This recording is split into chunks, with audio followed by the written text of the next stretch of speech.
Hi friends, KTET category 3 psychology and പെഡഗോഗിയുടെ 5th question answers discussion ക്ലാസ്സിലേക്ക് ഏവർക്കും സ്വാഗതം. നമ്മൾ 5th ക്ലാസ് ആണ് നോക്കുന്നത്. നമുക്ക് നേരിട്ട് ക്വസ്റ്റ്യനിലേക്ക് പോകാം. കാര്യങ്ങളെല്ലാം എല്ലാവർക്കും അറിയാമെന്ന് വിചാരിക്കുന്നു.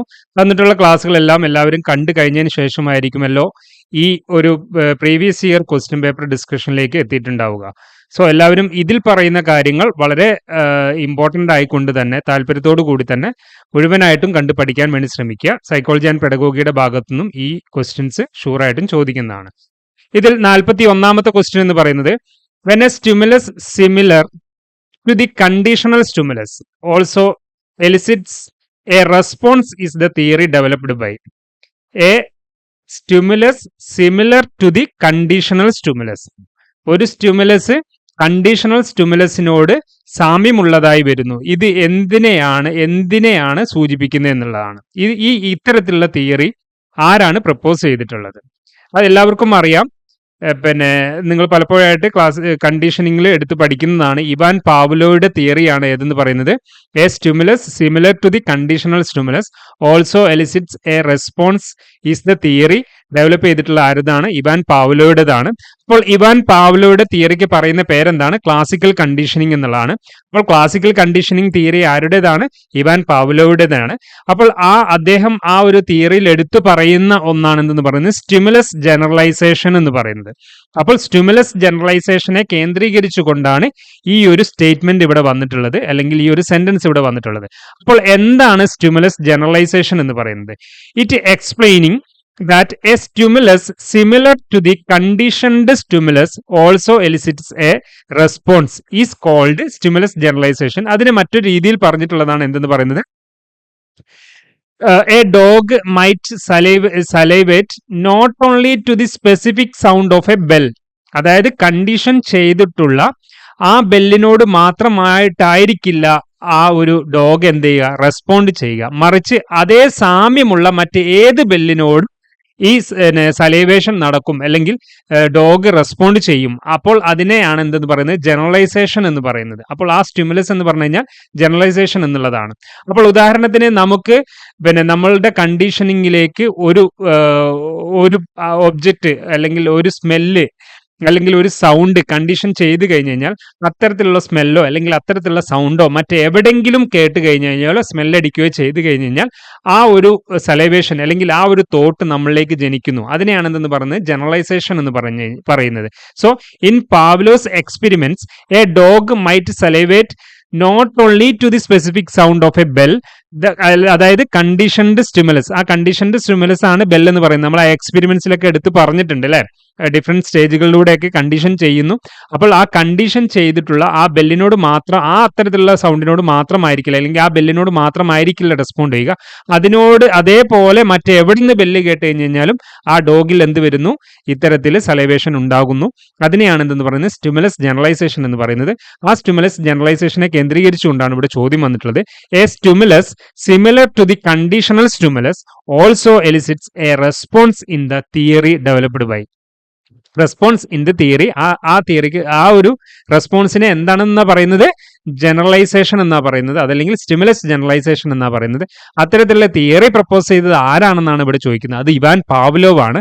അത് അദ്ദേഹത്തിന്റെ ഏത് തിയറി പ്രകാരമാണ് പറഞ്ഞിട്ടുള്ളത്? ക്ലാസിക്കൽ കണ്ടീഷനിങ് തിയറിയോടനുബന്ധിച്ചാണ് പറഞ്ഞിട്ടുള്ളത്. അപ്പോൾ ഇത്രയും 3 കാര്യങ്ങൾ ഇവിടെ എടുത്തു പറയണം. അത് നമ്മൾ കേട്ടറ്റ് കാറ്റഗറി 3 ഈ ഒരു തരത്തിലുള്ള ഡയമെൻഷൻസ് പറയുന്നുണ്ട്. അത് 3ാമത്തെ ലെവലിൽ നിന്നുകൊണ്ടാണ് ഈ ചോദ്യം ചോദിച്ചിട്ടുള്ളത്. കുറച്ചൊരു ഡെപ്ത് ആയിട്ടുള്ള ക്വസ്റ്റ്യൻ ആണ്. അപ്പോൾ ആ ഒരു എക്സ്പെരിമെന്റ്സ് നിങ്ങൾ കറക്റ്റായിട്ട് പഠിക്കുമ്പോഴാണ് ഇതിനെ കറക്റ്റായിട്ട് നിങ്ങൾക്ക് ആൻസർ ചെയ്യാൻ തക്കതായി മാറുക. അതല്ലെങ്കിൽ ഇത്തരത്തിലുള്ള ക്വസ്റ്റ്യൻ ആൻസേഴ്സ് പല തവണകളായിട്ട് റിപ്പീറ്റ് ചെയ്ത് കണ്ട് മനസ്സിലാക്കുകയെങ്കിലും ചെയ്യുക. The next question, level of aspiration refers to. Level of aspiration refers to, ഇതിൽ ഏതാണ് ബെസ്റ്റ് ആയിട്ടുള്ള ചോയ്സ് എന്ന് പറയുന്നത്? Where and how far individuals set goals for emancipation. Then where and how far individuals determines their destiny. Where and how far individuals set their targets for achievement. Where and how far individuals set their targets for achievement. And last option, where and how far individuals set goals for attain learning outcomes. അപ്പോൾ ഇവിടെ level of aspiration എന്താണ് എന്ന് അറിയുന്നവർക്ക് മാത്രമായിരിക്കും ഇതിന്റെ ഓപ്ഷൻസിൽ നിന്നും choose ചെയ്യാൻ കഴിയുക. അപ്പോൾ എന്താണ് ലെവൽ ഓഫ് ആസ്പിരേഷൻ എന്ന് പറഞ്ഞു കഴിഞ്ഞാൽ, level of aspiration refers to the ultimate level of goal performance that an individuals desire to achieve or it's an individuals expectation or ambition എന്നുള്ളതാണ്. ലെവൽ ഓഫ് ആസ്പിരേഷൻ എന്ന് പറഞ്ഞു കഴിഞ്ഞാൽ ആ ഒരു വ്യക്തിയിലുള്ള എക്സ്പെക്ടേഷൻ, ഒരു വ്യക്തിയുടെ ഗോൾ അല്ലെങ്കിൽ ഒരു വ്യക്തിയുടെ അംബിഷൻ എന്താണോ അതിനനുസരിച്ചായിരിക്കും ആ വ്യക്തിയിൽ ആസ്പിരേഷൻ ലെവൽ ഉണ്ടാവുക. അത് എത്രത്തോളം പഠിക്കണം, എങ്ങനെ പഠിക്കണം, അതിൽ താല്പര്യം ജനിക്കുക, അതിന് പാഷനേറ്റ് ആവുക, ഇത്തരത്തിലുള്ള കാര്യങ്ങളൊക്കെയാണെന്ന് പറഞ്ഞ് ലെവൽ ഓഫ് ആസ്പിരേഷൻ എന്ന് പറയുന്നത്. അത് എന്തിനെ ബേസ് ചെയ്തുകൊണ്ട് വരുന്നതാണ്? ആ വ്യക്തിയുടെ എക്സ്പെക്ടേഷനെ ബേസ് ചെയ്തുകൊണ്ടാണ്, അല്ലെങ്കിൽ ആ വ്യക്തിയുടെ ഗോളിനെ കേന്ദ്രീകരിച്ചുകൊണ്ട് വരുന്നതാണ്, അല്ലെങ്കിൽ വ്യക്തിയുടെ അംബിഷനെ കേന്ദ്രീകരിച്ചുകൊണ്ട് വരുന്നതാണ്. അപ്പോൾ അത്തരത്തിൽ ultimately level of goal performance ഉണ്ടെങ്കിൽ, അല്ലെങ്കിൽ അൾട്ടിമേറ്റ്ലി ലെവൽ ഓഫ് എക്സ്പെക്ടേഷൻ ആ കുട്ടിക്കുണ്ടെങ്കിൽ, അൾട്ടിമേറ്റ്ലി ലെവൽ ഓഫ് അംബിഷൻസ് ആ കുട്ടി, അല്ലെങ്കിൽ ആ കുട്ടി അംബീഷ്യസ് ആണെങ്കിലൊക്കെയാണെന്ന് പറയുന്നത് അവരുടെ ലെവൽ ഓഫ് ആസ്പിരേഷൻ ഉയർന്നു നിൽക്കുക. അപ്പോൾ ഇവിടുത്തെ ബെസ്റ്റ് ഓപ്ഷൻ എന്ന് പറയുന്നത് where and how far individuals set their targets for achievement. അവരുടെ ഗോള് എത്ര അങ്ങേ അറ്റത്ത് സെറ്റ് ചെയ്ത് വെച്ചു, ആ ടാർഗറ്റിനെ ബേസ് ചെയ്തുകൊണ്ടിരിക്കും എന്തെന്ന് പറയുന്നത് ഇവരുടെ ലെവൽ ഓഫ് ആസ്പിരേഷൻ എന്ന് പറഞ്ഞാൽ. അപ്പോൾ ഒരു സിവിൽ സർവീസ് ആണ് നമ്മുടെ ഉദ്ദേശം, ലക്ഷ്യമെങ്കിൽ, അല്ലെങ്കിൽ നമ്മൾക്കൊരു കേറ്ററ്റ് ആണ് നമ്മൾ ലക്ഷ്യമെങ്കിൽ, കേറ്ററ്റ് കഴിഞ്ഞ് നമ്മൾ HSA എഴുതി ഒരു ഹൈസ്കൂൾ ടീച്ചറായി മാറുന്ന ആ ലെവലിൽ നമ്മൾ നിന്നുകൊണ്ട് ചിന്തിക്കുമ്പോഴാണ് നമുക്ക് കേറ്ററ്റെങ്കിലും കിട്ടുക. അതായത് കൂനോളം ആഗ്രഹിച്ചാൽ കുന്നോളം ലഭിക്കുന്നു എന്നുള്ളത്. അതായത് അങ്ങേ അറ്റത്തുള്ള എക്സ്പെക്ടേഷൻസ് നമുക്ക് ഉണ്ടാവുമ്പോഴാണ് അതിൽ ചെറിയ ലെവലെങ്കിലും നമുക്ക് കിട്ടുക എന്ന് പറയുന്നത്. അപ്പോൾ നമ്മൾ HSA ടീച്ചറായി മാറി എന്ന് ചിന്തിക്കണം. അന്ന് അത്രയും ആസ്പീരിയൻസ് നമുക്കുണ്ടാവണം, അല്ലെങ്കിൽ അത്രയും ഗോൾ സെറ്റിംഗ് നമ്മൾ ചെയ്യുമ്പോഴാണ് നമ്മൾ കേട്ടിട്ടെങ്കിലും വളരെ പുഷ്പം പോലെ, അല്ലെങ്കിൽ വളരെ സിമ്പിളായിട്ട് നമുക്ക് നേടിയെടുക്കാൻ പറ്റുള്ളൂ. അതിനെയാണ് ലെവൽ ഓഫ് ആസ്പിരേഷൻ എന്ന് പറയുന്നത്. ആ ഒരു സെൻസിലാണ് ഇവിടെ ആൻസർ വന്നിട്ടുള്ളത്. The next question, learner's prior knowledge assessment will help a teacher to choose. എന്തിലേക്കാണ് ഹെൽപ്പ് ചെയ്യുന്നത്? അത് need based teaching learning strategies ആണോ, റൈറ്റ് ബേസ്ഡ് ഗാദറിങ്സ് ആണോ, പ്ലാൻ ഫോർ ഗ്രൂപ്പ് അസൈൻമെന്റ്സ് ആണോ, ഗൈഡ് ലൈൻസ് ഫോർ റെഫറൻസ് ആണോ? അപ്പം മുൻപരിചയം, കുട്ടികൾക്ക് നമ്മൾ ക്ലാസ് എടുക്കാൻ പോകുന്ന കുട്ടികൾക്ക് ആ ഒരു സബ്ജക്റ്റിൽ അല്ലെങ്കിൽ ആ ഒരു ടോപ്പിക്കിൽ മുൻപരിചയങ്ങൾ എന്തെങ്കിലും ഉണ്ടോ ഇല്ലയോ എന്ന് നമ്മൾ അസസ്മെന്റ് നടത്തിയാൽ എന്താണ് ഗുണമുള്ളത്? അതാണ് ഇവിടെ ചോദിച്ചിട്ടത്. അപ്പോൾ ഇവിടെ നമുക്ക് വായിച്ച അർത്ഥം മനസ്സിലാക്കി കഴിഞ്ഞാൽ ഇതിൽ നിന്നും ബെസ്റ്റ് ചോയ്സ് നമുക്ക് സെലക്ട് ചെയ്യാൻ പറ്റും. ഇവിടെ ബെസ്റ്റ് ചോയ്സ് എന്ന് പറയുന്നത് കറക്റ്റ് എന്ത് തന്നെയാണ്, need based teaching learning strategies എന്നുള്ളതാണ്. അപ്പോൾ ഒരു കുട്ടികളുടെ മൊത്തത്തിലുള്ള ഒരു പ്രിയർ നോളജ് നമുക്ക് കിട്ടിക്കഴിഞ്ഞ് കഴിഞ്ഞാൽ ആ കുട്ടികൾക്ക് ഏത് ലെവലിലുള്ള ക്ലാസ് ആണ് ആവശ്യമുള്ളത്, അല്ലെങ്കിൽ മുൻപത്തെ കാര്യം വീണ്ടും ആവർത്തിക്കേണ്ടതുണ്ടോ, അല്ലെങ്കിൽ കുറെ കൂടി ഡെപ്ത് ആയിട്ട് നമ്മൾ ക്ലാസ് കൊടുക്കേണ്ടതുണ്ടോ എന്ന് നമുക്ക് മനസ്സിലാക്കി കൊണ്ട് ക്ലാസ് കൊടുക്കാൻ പറ്റും. അതല്ല നേരെ ക്ലാസ് കയറി ചെല്ലുന്നു, കുട്ടികളോട് ഒന്നും ചോദിക്കുന്നില്ല, ഞാൻ ഇന്ന് എടുക്കാൻ പോകുന്ന ടോപ്പിക് ഇതാണെന്ന് പറഞ്ഞിട്ട് വേഗം തുടങ്ങി അതങ്ങ് ഇതാക്കി കഴിഞ്ഞ് കഴിഞ്ഞാൽ നമ്മൾ നമ്മുടെ കർത്തവ്യം നിർവഹിച്ചു പോരുന്ന പോലെ മാത്രമായി പോകും. മറിച്ച് കുട്ടികൾക്ക് കിട്ടേണ്ടത് കിട്ടാതെ വരികയും ചെയ്യും. അങ്ങനെയുള്ള ക്ലാസ്സുകൾക്ക് കംപ്ലയിൻസുകൾ കൂടുകയും ചെയ്യും. അപ്പോൾ നമ്മൾ തലേന്ന് എടുത്ത ക്ലാസ്സുകളോ അല്ലെങ്കിൽ കുട്ടികളുടെ പ്രിയർ നോളജ് ചെറിയൊരു അസസ്മെന്റ്, ഒരു 2 മിനിറ്റ് 3 മിനിറ്റ് ഒരു അസസ്മെന്റ് നടത്തി അത് പരിചയപ്പെട്ടിട്ടുണ്ടോ, കുട്ടികൾ അറിഞ്ഞിട്ടുണ്ടോ എന്ന് നമ്മൾ മനസ്സിലാക്കി. അപ്പോൾ പഴയ തലേന്നത്തെ ക്ലാസ് ഒരു പക്ഷേ എന്ത് ചെയ്യേണ്ട, വീണ്ടും റിപ്പീറ്റ് ചെയ്യേണ്ടതായിരിക്കും വരും. കുറച്ചൊക്കെ റിപ്പീറ്റ് ചെയ്തുകൊണ്ട് അതിനെ ഒരു ഫോളോ അപ്പ് ഉണ്ടാക്കിയിട്ട് നമ്മൾ പുതിയ ടോപ്പിക്കുകളിലേക്ക് കടക്കുകയൊക്കെ ചെയ്യേണ്ടി വരും എന്നുള്ളതാണ് ഇവിടെ പറയുന്നത്. അപ്പോൾ need based teaching learning strategies choose ചെയ്യുന്നതിന് വേണ്ടിയിട്ട് ഈ പ്രിയർ നോളജ് അസസ്മെന്റ് അധ്യാപകരെ സഹായിക്കുന്നു എന്നുള്ളതാണ് പറയുന്നത്. Next one, which of the following is not a projective test? ഇതിൽ പ്രൊജക്റ്റീവ് ടെസ്റ്റ് അല്ലാത്തത് ഏതെന്നുള്ളതാണ്. അപ്പോൾ പ്രൊജക്റ്റീവ് ടെസ്റ്റുകൾ നിങ്ങൾ മനസ്സിലാക്കിയിട്ടുണ്ടെങ്കിൽ എല്ലാവർക്കും അറിയുന്നതായിരിക്കും. ഇതിൽ ഏതാണ് പെടാത്തത് എന്നുള്ളതാണ്. ഡിഫറൻഷ്യൽ ആപ്റ്റിറ്റ്യൂഡ് ടെസ്റ്റ് ആണോ, റോഷാക്ക് ഇങ്ക്ബ്ലോട്ട് ടെസ്റ്റ് ആണോ, തീമാറ്റിക് അപ്പർസെപ്ഷൻ ടെസ്റ്റ് ആണോ, സെന്റൻസ് കംപ്ലീഷൻ ടെസ്റ്റ് ആണോ? അപ്പോൾ പ്രൊജക്റ്റീവ് ടെസ്റ്റ് എന്താണെന്ന് നിങ്ങൾക്ക് അറിയുകയും അതിന്റെ ചില ടൈപ്സുകൾ നിങ്ങൾ മനസ്സിലാക്കി വെക്കുകയും ചെയ്താൽ ഇതിൽ നിന്നും ബെസ്റ്റ് ഓപ്ഷൻ ഏതാണെന്ന് ചൂസ് ചെയ്യാൻ പറ്റും. അപ്പോൾ ഇവിടെ ആൻസർ എന്ന് പറയുന്നത് ആപ്റ്റിറ്റ്യൂഡ് ടെസ്റ്റ് ആണ് അല്ലേ. ഇവിടെ പെടാത്തത് ഏതാണ്? ആപ്റ്റിറ്റ്യൂഡ് ടെസ്റ്റ് ആണ്. Which of the following is not a projective test എന്ന് പറഞ്ഞു കഴിഞ്ഞാൽ അത് ആപ്റ്റിറ്റ്യൂഡ് ടെസ്റ്റ് ആണ്. അപ്പോൾ പ്രൊജക്റ്റീവ് ടെസ്റ്റ് എന്ന് പറഞ്ഞു കഴിഞ്ഞാൽ എന്താണ്? ഒരു ഓപ്പൺ എൻഡഡ് ആയിട്ടുള്ള മാനറിലുള്ള ടെസ്റ്റുകളെയാണ് എന്തെന്ന് പറയുന്നത് പ്രൊജക്റ്റീവ് ടെസ്റ്റ് എന്ന് പറയുന്നത്. അല്ലെങ്കിൽ നമ്മുടെ പേഴ്സണാലിറ്റി, അല്ലെങ്കിൽ ഇന്നർ തോട്ട്സ്, അല്ലെങ്കിൽ ഇമോഷൻസ്, ഇതൊക്കെ ഉറങ്ങിക്കിടക്കുന്ന തരത്തിലുള്ള ഇമോഷൻസ് അല്ലെങ്കിൽ തോട്ട്സുകൾ, നമ്മുടെ പേഴ്സണാലിറ്റിയൊക്കെ പുറത്തേക്ക് കൊണ്ടുവരത്തക്ക രീതിയിലുള്ള ടെസ്റ്റുകളെയാണ് എന്ന് പറയുന്നത് പ്രൊജക്റ്റീവ് ടെസ്റ്റ്സ് എന്ന് പറയുന്നത്. അപ്പോൾ അതൊരു ഓപ്പൺ എൻഡഡ് ആയിരിക്കും. ആ ഒരു ചോദ്യം അല്ലെങ്കിൽ ഒരു വേർഡോ അല്ലെങ്കിൽ ഒരു സെന്റൻസോ കൊടുത്തു കഴിഞ്ഞ് കഴിഞ്ഞാൽ വ്യത്യസ്തമായിരിക്കും ഓരോ ക്ലയൻസിനും ഉണ്ടാവുക എന്നുള്ളതാണ്. അതിനെയാണ് ഓപ്പൺ എൻഡഡ് മാനർ എന്ന് പറയുന്നത്. അപ്പോൾ അത്തരത്തിലുള്ള ടെസ്റ്റുകളൊക്കെയാണ് ഇവിടെ എക്സാമ്പിൾ ആയിട്ട് എടുത്ത് പറയുന്നത്. ഇംഗിൾ ബ്ലോട്ട് ടെസ്റ്റ് നടത്തുക, തീമാറ്റിക് അപ്പർസെപ്ഷൻ ടെസ്റ്റ് നടത്തുക, ഡ്രോയിങ് ടെസ്റ്റുകൾ നടത്തുക, സെന്റൻസ് കംപ്ലീഷൻ ടെസ്റ്റ് നടത്തുക, വേർഡ് അസോസിയേഷൻ ടെസ്റ്റ് നടത്തുക. ഈ ഓരോ ടെസ്റ്റുകൾക്കും ആൻസർ എന്ന് പറയുന്നത് അല്ലെങ്കിൽ അതിന്റെ റെസ്പോൺസ് എന്ന് പറയുന്നത് ഡിഫറെന്റ് ആയിരിക്കും. ഓരോ വ്യക്തികൾക്കും ആ വ്യക്തികളുടേതായിട്ടുള്ള കഴിവിനനുസരിച്ച്, ആ വ്യക്തിയുടേതായിട്ടുള്ള ഇമോഷൻസിനനുസരിച്ച്, ആ വ്യക്തിയുടേതായിട്ടുള്ള പേഴ്സണാലിറ്റിക്ക് അനുസരിച്ച്, ആ വ്യക്തിയുടേതായിട്ടുള്ള തോട്ട്സിനനുസരിച്ച് റെസ്പോൺസ് ഡിഫറെന്റ് ആയിരിക്കും. അത്തരത്തിൽ റെസ്പോൺസ് ഡിഫറെന്റ് ആയി വരുന്ന തരത്തിലുള്ള അസസ്മെന്റുകളെ ആണ് എന്തെന്ന് പറയുന്നത് പ്രൊജക്റ്റീവ് ടെസ്റ്റ് അല്ലെങ്കിൽ പ്രൊജക്റ്റീവ് അസസ്മെന്റ്സ് എന്ന് പറയുന്നത്. അപ്പോൾ ഈ ഒരു സെൻസിൽ വേണം അതിനെ ആൻസർ മാനേജ് ചെയ്യാൻ. ആപ്റ്റിറ്റ്യൂഡ് ടെസ്റ്റ് എന്ന് പറഞ്ഞാൽ അവരുടെ സ്കില്ലാണ്, കുട്ടികളുടെ സ്കിൽസ് ആണ്, അത് പെർഫോമൻസ് ബേസിലൊക്കെയാണ് വരിക. അപ്പോൾ ഇതിൽ പെടാത്തത് ഏത് തന്നെയാണ് ഡിഫറൻഷ്യൽ ആപ്റ്റിറ്റ്യൂഡ് ടെസ്റ്റ്. അപ്പോൾ ഇതിൽ ചിലപ്പം ആപ്റ്റിറ്റ്യൂഡ് ടെസ്റ്റ് ആയിരിക്കില്ല നിങ്ങൾക്ക് തരിക. അപ്പോൾ പ്രൊജക്റ്റീവ് ടെസ്റ്റ് എന്താണെന്ന് കൃത്യമായി മനസ്സിലാക്കുകയും അതിൽ വരുന്ന ടൈപ്സുകൾ എന്താണെന്ന് കൃത്യമായി മനസ്സിലാക്കുകയും ചെയ്യുമ്പോഴാണ് അതിൽ പെടാത്തത് ഏതാണെന്ന് നമുക്ക് ചൂസ് ചെയ്യാൻ കഴിയുക. The next question, which method of teaching among the following does assure maximum involvement of the learner? ഇതിൽ പിന്നെ ഈ ലേണറുടെ ഇൻവോൾവ്മെന്റ് മാക്സിമം ലെവലിൽ കൊണ്ടുവരാൻ പറ്റുന്ന മെത്തേഡ്, ടീച്ചിങ് മെത്തേഡ് ഏതാണെന്നുള്ളതാണ് താഴെ തന്നിട്ടുള്ളതിൽ നിന്ന് സെലക്ട് ചെയ്യേണ്ടത്. അപ്പോൾ ലെക്ചർ മെത്തേഡാണോ, ബ്രെയിൻ സ്റ്റോമിംഗ് മെത്തേഡാണ്, ഗ്രൂപ്പ് ഡിസ്കഷൻ മെത്തേഡാണ്, പ്രൊജക്ട് മെത്തേഡാണ്? ഇപ്പോൾ ലെക്ചർ മെത്തേഡ് എന്ന് പറഞ്ഞു കഴിഞ്ഞാൽ ഞാനിപ്പോൾ എടുക്കുന്ന അധ്യാപകരുടെ മാത്രമായിട്ടുള്ള കാര്യങ്ങളെയാണ് ലെക്ചർ മെത്തേഡ് എന്ന് പറയുന്നത്. പക്ഷേ ഈ ഇത് ലെക്ചറിങ് മെത്തേഡ് അല്ല, ഇത് ഓൺലൈൻ ക്ലാസ് ആണ്. ഇതിൽ കുറേയൊക്കെ വീഡിയോസോ പോസ്റ്റേഴ്സോ PPTകളോ കാര്യങ്ങളോ ഒക്കെ ആഡ് ഓൺ ചെയ്തുകൊണ്ട് നമുക്ക് എന്ത് ചെയ്യാൻ പറ്റും, ഇതിനെ കുറെ കൂടി പിന്നെ എഫക്റ്റീവ് ആയിട്ടുള്ള ക്ലാസ് ആക്കി മാറ്റിയിട്ടുണ്ടാവും. പക്ഷേ ലെക്ചർ മെത്തേഡ് എന്ന് പറഞ്ഞാൽ നമ്മൾ ബോർഡ് ഉപയോഗിച്ച് നമ്മൾ ക്ലാസ് റൂമിൽ വെച്ച് നടത്തുന്ന കാര്യം. ഇനി ബ്രെയിൻ സ്റ്റോമിംഗ് എന്ന് പറഞ്ഞു കഴിഞ്ഞാൽ നമ്മൾ കുട്ടികളെ കൊണ്ട് സ്വമേധയെ ചിന്തിപ്പിക്കുന്ന, ഹിന്റുകൾ ഇട്ട് കൊടുത്തിട്ട് കുട്ടികളെ കൊണ്ട് തന്നെ ചിന്തിപ്പിക്കുന്ന രീതിയാണ് ബ്രെയിൻ സ്റ്റോമിംഗ്. ബുദ്ധിയെ ഉദ്ദീപിപ്പിക്കുന്ന രീതിയിൽ അവർക്ക് എന്തും ഫ്രീ ആയിട്ട് ചിന്തിക്കാമെന്ന് പറയുന്ന അത്. ഗ്രൂപ്പ് ഡിസ്കഷൻ എന്ന് പറഞ്ഞു കഴിഞ്ഞാൽ പരസ്പരം ഗ്രൂപ്പ് ഡിസ്കഷൻസ് നടത്താം.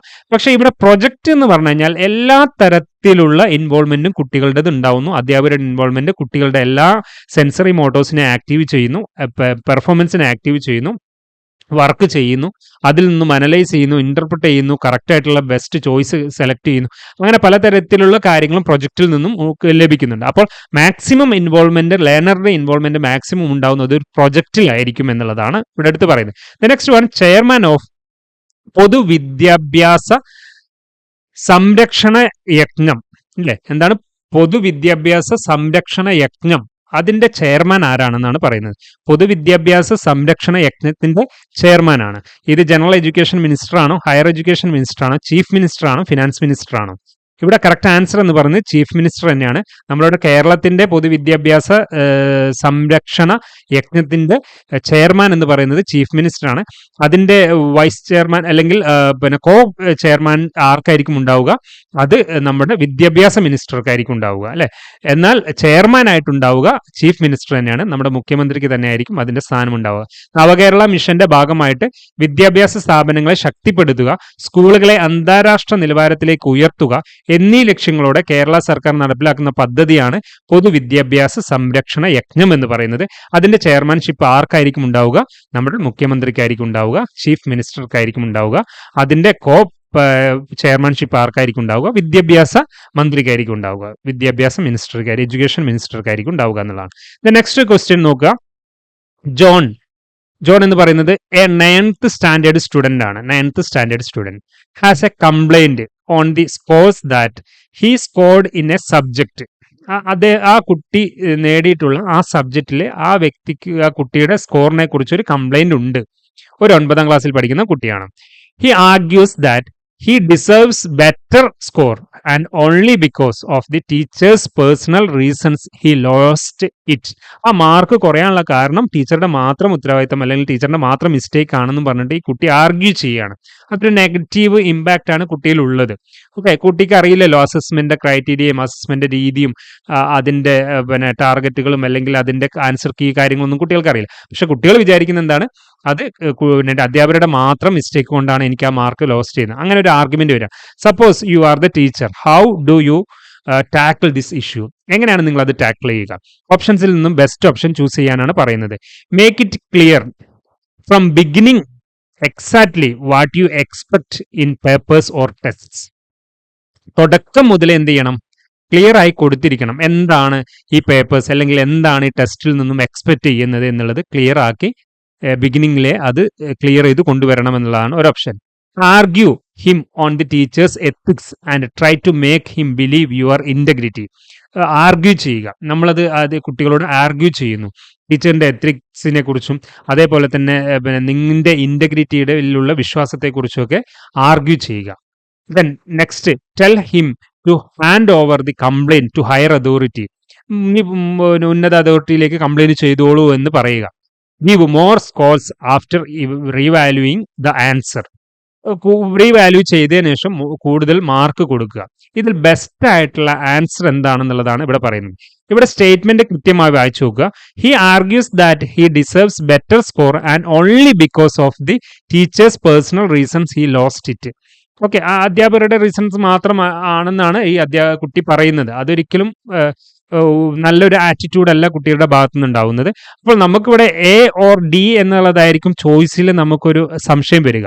അപ്പോൾ ഈ ഒരു നെഗറ്റീവ് ആർഗ്യൂവിനെ നമുക്ക് വീണ്ടും ഫോർത്ത് ഓപ്ഷൻ എലിമിനേറ്റ് ചെയ്യാൻ പറ്റും. അപ്പോൾ ബെസ്റ്റ് ആൻസർ എന്ന് പറയുന്നത് ഫസ്റ്റ് വൺ ആണ്. അപ്പോൾ എന്താണ് നമ്മൾ ടെസ്റ്റ് പേപ്പർ കൊണ്ട് പേപ്പേഴ്സിന്റെ ടെസ്റ്റ് കൊണ്ട് അതിൽ നിന്ന് എക്സ്പെക്ട് ചെയ്യുന്ന കാര്യങ്ങൾ എന്താണ് എന്നുള്ളത് കുട്ടികൾക്ക് തുടക്കത്തിൽ എന്ത് കൊടുക്കണം, ക്ലിയർ ചെയ്തു കൊടുക്കണം. എങ്ങനെ ആൻസർ ചെയ്യണം, എന്താണ് ഇതിൽ നിന്ന് ഉദ്ദേശിക്കുന്നത്, എന്തൊക്കെയാണ് അതിലൂടെ നിങ്ങൾക്കുണ്ടാവുന്ന വളർച്ച എന്നിങ്ങനെ പറയുന്ന കാര്യങ്ങൾ കുട്ടികൾക്ക് മനസ്സിലാക്കി കൊടുക്കണം. അങ്ങനെ മനസ്സിലാക്കി കൊടുക്കുമ്പോഴുള്ള ഗുണം എന്താണെന്ന് വെച്ച് കഴിഞ്ഞാൽ മറ്റു അധ്യാപകരോട് ഇതേപോലുള്ള കംപ്ലൈൻസോ കാര്യങ്ങളോ വരില്ല. മാത്രമല്ല കുട്ടിയുടെ മനോഭാവത്തെ തിരുത്തുന്നതിന് ഇത് ഉപകരിക്കുകയും ചെയ്യും, അല്ലെ? കുട്ടികളുടെ മനോഭാവം പോസിറ്റീവ് ആക്കി മാറ്റുക, കുട്ടികളുടെ നെഗറ്റീവ് ഇമേജുകൾ ഉണ്ടാക്കാതിരിക്കുക എന്നുള്ളതും കൂടി ഒരു അധ്യാപകന്റെ ഉത്തരവാദിത്തം തന്നെയാണ്. ഓക്കെ, അതേസമയം ഈ give more scores after revaluing the answer എന്ന് പറഞ്ഞു കഴിഞ്ഞാൽ അങ്ങനെ നമ്മൾ കൊടുത്തു കഴിഞ്ഞ് കഴിഞ്ഞാൽ കുട്ടികളുടെ ആറ്റിറ്റ്യൂഡിനെ വീണ്ടും അതേ തരത്തിലുള്ള ആറ്റിറ്റ്യൂഡിനെ നമ്മൾ പ്രൊമോട്ട് ചെയ്യുന്നു എന്നുള്ളതാണ്. ക്രിട്ടിക്കൽ പെഡഗോഗി ഒക്കെ പറയുമ്പോൾ നമുക്ക് ഇതിനെ കൺഫ്യൂഷൻസ് ഒക്കെ ഉണ്ടാക്കി തരുന്നുണ്ട്, അല്ലെ? അധ്യാപകരോട് ചോദ്യങ്ങൾ ചോദിക്കാം, അധ്യാപകരോട് എന്തും ചോദിക്കാം എന്ന് പറയുമ്പോൾ അതൊരു നെഗറ്റീവ് ഇമേജ് കൂടി അവിടെ കൊടുക്കുന്നുണ്ടെങ്കിലും അത് പോസിറ്റീവിലെ പിന്നെ ചോദ്യങ്ങൾ ചോദിക്കുക എന്നുള്ളതാണ്. അതായത് പിന്നെ അവിടെ ആവശ്യമില്ലാത്ത നെഗറ്റീവ് ആറ്റിറ്റ്യൂഡുകൾ കുട്ടികളിൽ ജനിക്കാത്ത രീതിയിൽ വേണം എന്ത് ചെയ്യാൻ, ഇതിനെ ക്ലിയർ ചെയ്ത് കൊടുക്കാൻ എന്നുള്ളതാണ്. അപ്പോൾ അവിടെ ബെസ്റ്റ് ഓപ്ഷൻ എന്ന് പറയുന്നത് make it clear from beginning exactly what you expect in papers or test എന്നുള്ളതാണ്. The next question, which of the following is not a stage of moral development proposed by Kohlberg's. കോൾബർഗിന്റെ moral ഡെവലപ്മെന്റ്സിന് 3 സ്റ്റേജുകളും അവ ഓരോന്നിനും ഈ 2 സ്റ്റേജുകളും വരുന്നതായിട്ടൊക്കെ നിങ്ങൾ detailed ആയിട്ട് പഠിച്ചിട്ടുണ്ടാവും. ഇതിൽ പെടാത്തത് ഏതാണെന്നുള്ളതാണ്. നിങ്ങൾ പിയാഷയുടെ സ്റ്റേജുകളും കോൾബർഗ്സിന്റെ സ്റ്റേജും മനസ്സിലാക്കിയിട്ടുള്ളവരാണെങ്കിൽ പെട്ടെന്ന് ഇത് സെലക്ട് ചെയ്യാൻ പറ്റും. Pre conventional stage, conventional stage, post conventional stage എന്നിങ്ങനെ 3 സ്റ്റേജുകളാണ് ആർക്കുള്ളത്, കോൾബർഗ്സിലുള്ളത്. ഫോർമൽ ഓപ്പറേഷണൽ സ്റ്റേജ് ആരുടേതാണ്? അത് പിയാഷയുടെ കോഗ്നിറ്റീവ് ഡെവലപ്മെന്റ് സ്റ്റേജിൽ വരുന്ന സ്റ്റേജാണ്. ഓക്കെ, അവിടെ ബെസ്റ്റ് ആൻസർ എന്ന് പറയുന്നത് ഫോർമൽ ഓപ്പറേഷണൽ സ്റ്റേജ് എന്നുള്ളത് തന്നെയാണ്. കോൾബർഗ്സിന്റെ സ്റ്റേജസ് ഓഫ് മോറൽ ഡെവലപ്മെന്റ്സ് എന്ന് പറയുന്നത് pre conventional stage 1 first stage, conventional stage second stage, post conventional stage third stage. Okay, അപ്പോൾ പ്രീ കൺവെൻഷണൽ സ്റ്റേജിൽ ഫോക്കസ് ചെയ്യുന്ന എന്താണ്? കോൺസിക്വൻസസ് ആൻഡ് പേഴ്സണൽ നീഡ്സ് എന്നുള്ളതാണ്. ഓക്കെ, ദെൻ കൺവെൻഷണൽ സ്റ്റേജിൽ ഫോക്കസ് ചെയ്യുന്നതാണ് സോഷ്യൽ നോംസ് ആൻഡ് എക്സ്പെക്ടേഷൻസ് എന്നുള്ളതാണ്. പോസ്റ്റ് കൺവെൻഷണൽ സ്റ്റേജിൽ focus ചെയ്യുന്ന abstract principles and universal ethics എന്നുള്ളതാണ്. അപ്പോൾ ഇതിനെ കേന്ദ്രീകരിച്ചുകൊണ്ട് ഡീറ്റെയിൽഡ് ആയിട്ടുള്ള സെപ്പറേറ്റ് ക്ലാസ്സുകൾ തന്നെ തന്നിട്ടുണ്ട്. അതൊന്ന് ജസ്റ്റ് ഒന്ന് കാണുക, പിന്നെ അത് നിങ്ങൾക്ക് വളരെ യൂസ്ഫുൾ ആയിരിക്കുന്നതായിരിക്കും. അപ്പോൾ ഇതൊന്ന് പിന്നെ എക്സ്പ്ലെയിൻ ചെയ്ത് പോകുമ്പോൾ വളരെ ലെങ്തി ആയിട്ടുള്ള വീഡിയോ ആയി മാറും. നമ്മൾ പ്രീവിയസ് ഇയർ ക്വസ്റ്റ്യൻസിനെയാണല്ലോ നമ്മളിവിടെ ഫോക്കസ് ചെയ്യുന്നത് കൊണ്ടാണ്. The next question, diagnostic evaluation strategies. Diagnostic evaluation strategies are used to assess what? എന്താണ്? Learning progress and failures during the teaching learning process. Learning progress and failures during the teaching learning progress ആണോ diagnostic evaluation സ്ട്രാറ്റജീസിൽ focus ചെയ്യുന്നത്. The level of achievement at the end of the class. Level of achievement at the end of the class. Performance level at the beginning of the class. Causes and remedies of persisting learning problems during the course of a class.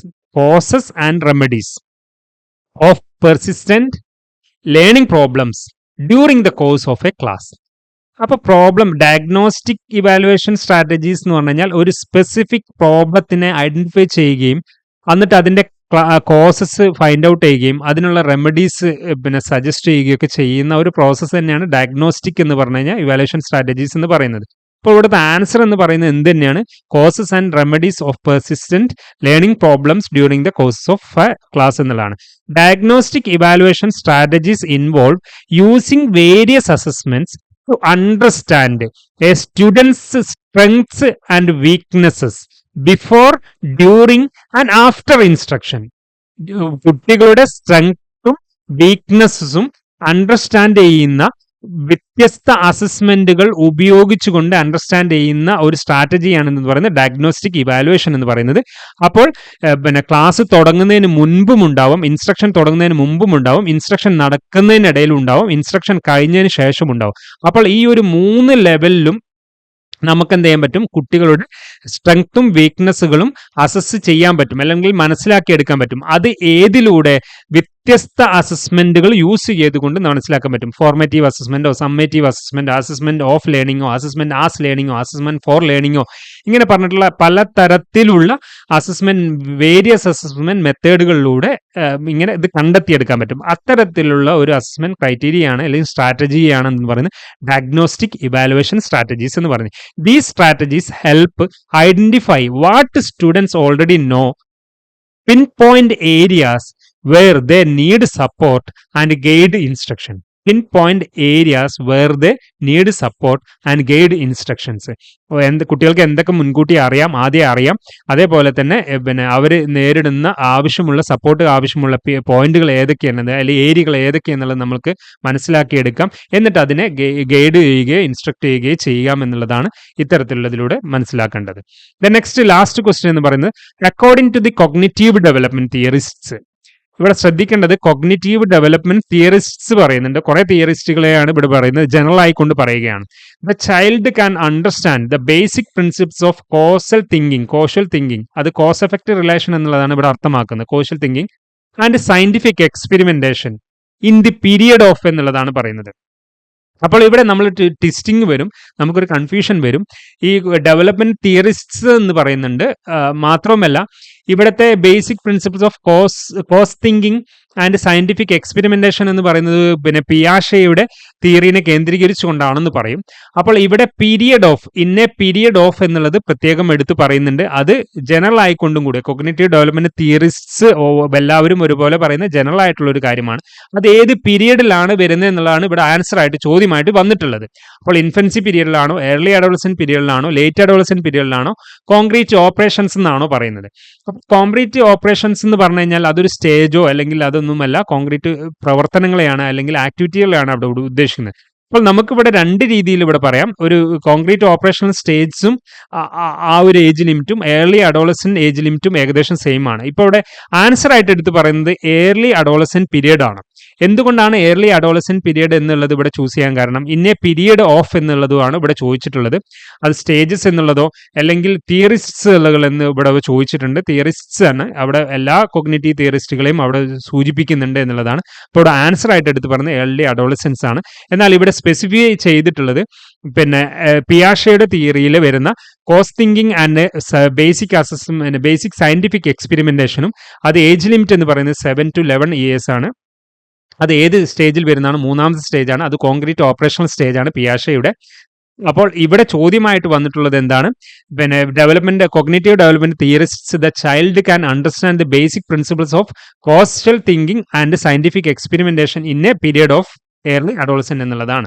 അപ്പോൾ ഇവിടെ answer concrete operations എന്നുള്ളതിന് പകരം early adolescent period കൊടുക്കുന്നതായിരിക്കും best option ആയിട്ട് ഇവിടെ എടുത്ത് പറയുന്നത്. Okay, അപ്പോൾ ഇവിടെ പിയാഷെയുടെ തിയറിനെ കേന്ദ്രീകരിച്ചുകൊണ്ട് ആവർത്തിച്ച് ചോദ്യങ്ങൾ വരുന്നുണ്ട്. അതിനെ ടെസ്റ്റ് ചെയ്തുകൊണ്ടും കൂടി ചോദിക്കുന്നുണ്ട് എന്നുള്ളത് നിങ്ങൾ പ്രത്യേകം നോട്ട് ചെയ്യുക. 4 പാർട്ടുകളാണ്, 4 സ്റ്റേജുകളാണ് പിയാഷെയുടെ തിയറിയിൽ പറയുന്നത്. Sensory motor, pre operational stage, concrete operational stage and formal operational stage. അവ ഓരോന്നിൻ്റെയും ഫീച്ചേഴ്സ് കൂടി ഇവിടെ എടുത്ത് പറയാം. കഴിഞ്ഞ 2 വീഡിയോയിലും ഞാൻ ഈ കാര്യത്തെക്കുറിച്ച് ഡീറ്റെയിൽഡ് ആയിട്ട് പറഞ്ഞിട്ടുണ്ട്. അതുകൊണ്ട് കൂടുതലായിട്ട് പറഞ്ഞ് ഇവിടെ വീഡിയോയുടെ ലെങ്ത് കൂട്ടുന്നില്ല. സോ എല്ലാവരും നന്നായി തന്നെ പഠിക്കുക. അടുത്തൊരു ക്ലാസ്സിൽ നമുക്ക് നെക്സ്റ്റ് ക്വസ്റ്റ്യൻസുമായി ബന്ധപ്പെടാം. 51 to 60 ക്വസ്റ്റ്യൻസ് ആണ് അടുത്ത വീഡിയോയിലൂടെ നമ്മൾ പരിചയപ്പെടുന്നത്. So thank you all the very best.